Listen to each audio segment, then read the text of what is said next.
एक सिस्टम अगर जो है सिंपल हार्मोनिक मोशन कर रहा होता है तो हम उस मोशन को जो है हार्मोनिक ऑसिलेटर कहते हैं। और ये जो हार्मोनिक ऑसिलेटर होता है ये एक साइनोसॉइडल ऑसिलेशन को जो है प्रोड्यूस करता है। और ये जो साइनोसॉइडल ऑसिलेशन होता है ये बेसिकली दो तरह का होता है, एक होता है अनडैम्प्ड ऑसिलेशन और दूसरा होता है डैम्प्ड ऑसिलेशन।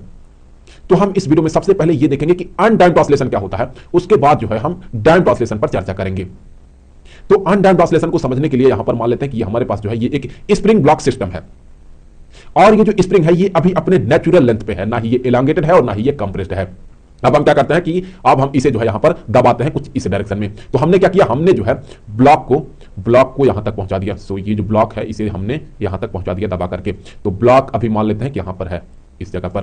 तो अब यहां से अगर हम छोड़ देते हैं तो यहां पर ये जो ब्लॉक है ये यहां पर इस डायरेक्शन में मूव करेगा और यहां पर ब्लॉक पहुंच जाएगा। सो यहां पर ये जो है ये ब्लॉक यहां पर पहुंच जाएगा। इसके बाद क्या होगा, इसके बाद ये जो ब्लॉक है ये फिर से वापस जो है यहां पर इस डायरेक्शन में मूव करेगा।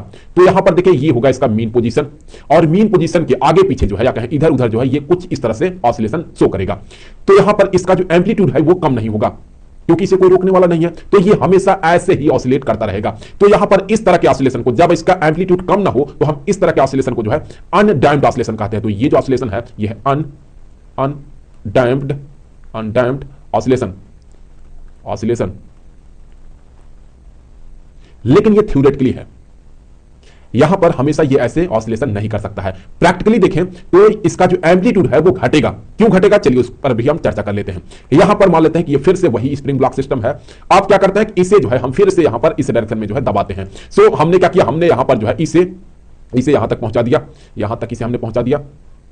इसके बाद यहां से ये फिर से जो है ये फिर से वापस जो है यहां पर इस डायरेक्शन में मोशन करेगा और यहां पर पहुंच जाएगा ये।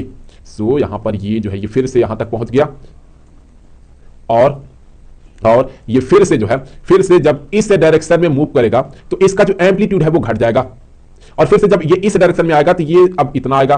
तो हमेशा जो है हमेशा इसका जो एम्पलीट्यूड है वो एम्पलीट्यूड घटता जाएगा और अंत में जो है यहां पर ये जाकर के रुक जाएगा। तो यहां पर देखिए इसका जो एम्पलीट्यूड है वो लगातार घटता जा रहा है। क्यों घट रहा है, क्योंकि अगर हम ये मान लेते हैं कि अभी जो ब्लॉक है ये इस डायरेक्शन में मूव कर रहा है, इसका जो वेलोसिटी है वो इस डायरेक्शन में है। तो आप देखिए यहां पर इस ब्लॉक के सामने यहां पर ये जो एयर के मॉलिक्यूल्स होंगे उनके साथ ये जो ब्लॉक है ये टकराएगा, तो ये जो है यहां से ये एनर्जी को डिसिपेट करेगा। और साथ ही साथ देखें इस पर पीछे की तरफ जो है एक फ्रिक्शनल फोर्स एक्ट करेगा। फ्रिक्शनल फोर्स जो है वो यहां पर देखें तो यहां पर ये इस डायरेक्शन में एक्ट करेगा, जिससे कि ये जो है ये एनर्जी को यहां पर डिसिपेट करेगा और इसका जो एम्पलीट्यूड है वो लगातार घटता जाएगा और अंततः जो है ये इक्विलिब्रियम पोजीशन में आकर के रुक जाएगा। तो यहां पर देखिए एम्पलीट्यूड लगातार घटता जा रहा है इस ऑसिलेशन में। तो इस तरह के ऑसिलेशन को, जब एम्पलीट्यूड कांस्टेंट ना रहे लगातार घटता जाए, तो उस तरह के ऑसिलेशन को हम डैम्प्ड ऑसिलेशन कहते हैं। और यहां पर इस ब्लॉक पर ये जो ओवरऑल पीछे की तरफ एक फोर्स एक्ट कर रहा है इसे हम डैम्पिंग फोर्स कहते हैं। तो ये जो फोर्स है ये है पीछे की तरफ जो एक्ट कर रहा है ये है डैम्पिंग फोर्स, यही है डैम्पिंग फोर्स। और इस डैम्पिंग फोर्स को चलिए रिप्रेजेंट करेंगे हम एफ डी से। और इस ब्लॉक पर एक और फोर्स एक्ट करेगा जो कि यहां पर इस डायरेक्शन में एक्ट करेगा, जिसे कि हम रिस्टोरिंग फोर्स कहते हैं। तो चलिए ये जो रिस्टोरिंग फोर्स है इसे हम रिप्रेजेंट करेंगे एफ एस से। और हमने ये मान लिया कि अभी जो है अभी इसका जो यहां पर डिस्प्लेसमेंट हुआ है इक्विलिब्रियम पोजीशन से ये है एक्स। सो यहां पर हमने मान लिया कि यह है डिस्प्लेसमेंट एक्स। तो अब यहां पर ये जो रिस्टोरिंग फोर्स होता है ये हमें पता है कि ये बराबर होता है रिस्टोरिंग फोर्स एफ एस, ये बराबर होता है के इंटू एक्स के। हमने सिर्फ यहां पर मैग्नीट्यूड लिखा है। अगर वेक्टर के फॉर्म में देखें तो ये होगा यहां पर रिस्टोरिंग फोर्स एज वेक्टर देखें तो ये बराबर होगा माइनस के, ये कांस्टेंट है, और फिर यहां पर होगा एक्स जो कि डिस्प्लेसमेंट है, ये होगा एज वेक्टर। यहां पर ये देखिए माइनस साइन हमें क्या बताता है, ये हमें ये बता रहा है कि डिस्प्लेसमेंट जिस डायरेक्शन में होगा फोर्स उसके अपोजिट डायरेक्शन में एक्ट करेगा। यहां पर आप देख लें डिस्प्लेसमेंट यहां पर इस डायरेक्शन में है और फोर्स उसके अपोजिट डायरेक्शन में जो है इस डायरेक्शन में एक्ट कर रहा है। अब यहां पर ये जो डैम्पिंग फोर्स होगा ये देखिए किसके बराबर हो सकता है। यहां पर मैं आपको बता दूं कि ये जो डैम्पिंग फोर्स होता है ये इस वेलोसिटी के प्रोपोर्शनल होता है। तो यहां से हम ये कह सकते हैं कि ये जो है डैम्पिंग फोर्स ये प्रोपोर्शनल होता है वेलोसिटी के। तो इससे आगे हम ये कह सकते हैं कि ये जो डैम्पिंग फोर्स होगा एफ डी ये बराबर होगा यहां पर हमें जो है एक कांस्टेंट ऑफ प्रोपोर्शनलिटी को इंट्रोड्यूस करना होगा। चलिए उसे हम यहां पर बी से रिप्रेजेंट करेंगे, फिर यहां पर होगा वी। यहां पर ये जो आपको बी दिख रहा है ये कांस्टेंट है जिसे कि हम डैम्पिंग कांस्टेंट कहते हैं। इसे जो है हम कहते हैं ये है डैम्पिंग कांस्टेंट।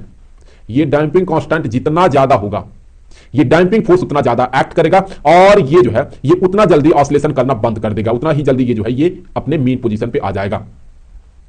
तो अब देखें, अगर हम इसे वेक्टर नोटेशन में देखें तो ये किसके बराबर होगा, तो हम ये कह सकते हैं कि ये जो डैंपिंग फोर्स है ये एज वेक्टर देखें तो ये बराबर होगा माइनस बी, और फिर यहां पर ये जो वेलोसिटी वेक्टर होगा ये, यहां पर देखिए हमें माइनस साइन क्या बताता है, माइनस साइन हमें यहां पर ये इंडिकेट कर रहा है कि वेलोसिटी जिस डायरेक्शन में होगा फोर्स उसके अपोजिट डायरेक्शन में एक्ट करेगा। यहां पर आप देख सकते हैं वेलोसिटी, देखें वेलोसिटी यहां पर इस डायरेक्शन में है और डैंपिंग फोर्स इसके अपोजिट डायरेक्शन में जो है इस डायरेक्शन में एक्ट कर रहा है। तो अब यहां से आगे बढ़ते हैं और हम ये देख लेते हैं कि अब जो नेट फोर्स होगा वो किसके बराबर होगा।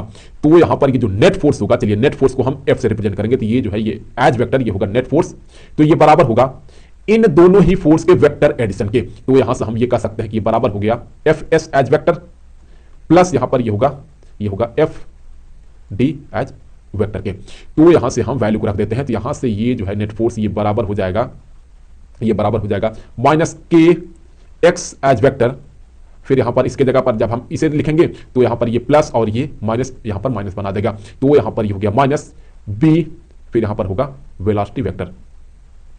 अब देखिए आप यहां पर हम फोर्स की जगह पर क्या लिख सकते हैं, हम लिख सकते हैं कि इसका जो मास है, चलिए इस ब्लॉक का मास मान लेते हैं कि है m इनटू यहां पर इसमें जो है जितना एक्सेलरेशन है, तो अभी हम ये मान लेते हैं कि इसमें ये जो एक्सेलरेशन है ये एक्सेलरेशन है e, तो यहां से हम ये कह सकते हैं कि होगा मास इनटू एक्सेलरेशन के, और हम क्या करेंगे और हम जो है इन दोनों को जो है हम इस साइड लाएंगे, तो यहां से हम ये कह सकते हैं कि होगा प्लस बी वेलोसिटी वेक्टर और फिर प्लस के, यहां पर ये जो x है ये, तो यहां पर ये जो है ये बराबर हो गया 0 के।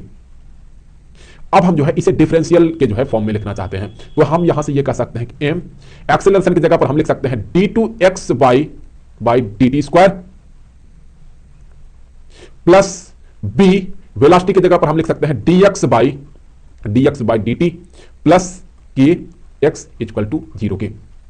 अब हम क्या करेंगे, अब हम पूरे इक्वेशन को जो है m से डिवाइड कर देंगे, तो यहां से ये बन जाएगा d2x by dt square plus b by m, फिर यहां पर होगा dx by dt plus k by m into x equal to 0 के। तो यहां से अब हम ये मान लेते हैं कि ये जो आपको दिख रहा है b बाई m ये बराबर है, यहां पर हम मान लेते हैं कि 2k के, चलिए 2k, और साथ ही साथ हम ये मान लेते हैं कि जो k बाई m है ये बराबर है यहां पर ओमेगा स्क्वायर के। तो हम जो है इसे जो है यहां पर पुट करेंगे, तो यहां से हमें देखिए क्या मिलता है, यहां से ये जो है ये बन जाएगा d2x by dt square plus इसके जगह पर तो हम 2k लिखेंगे, तो यहां से ये बन गया 2k dx by dt plus यहां पर ये हो गया omega square x equal to 0। तो यहां पर ये जो आपको इक्वेशन दिख रहा है ये जो है ये डिफरेंशियल इक्वेशन है इस डैंपिंग ऑसिलेशन के लिए, जो कि ये सेकंड ऑर्डर का है, इसे कहा जाता है linear differential equation of second. उसी को एक्सट्रैक्ट करेंगे, तो इसलिए हम ज्यादा इस पर चर्चा नहीं करेंगे।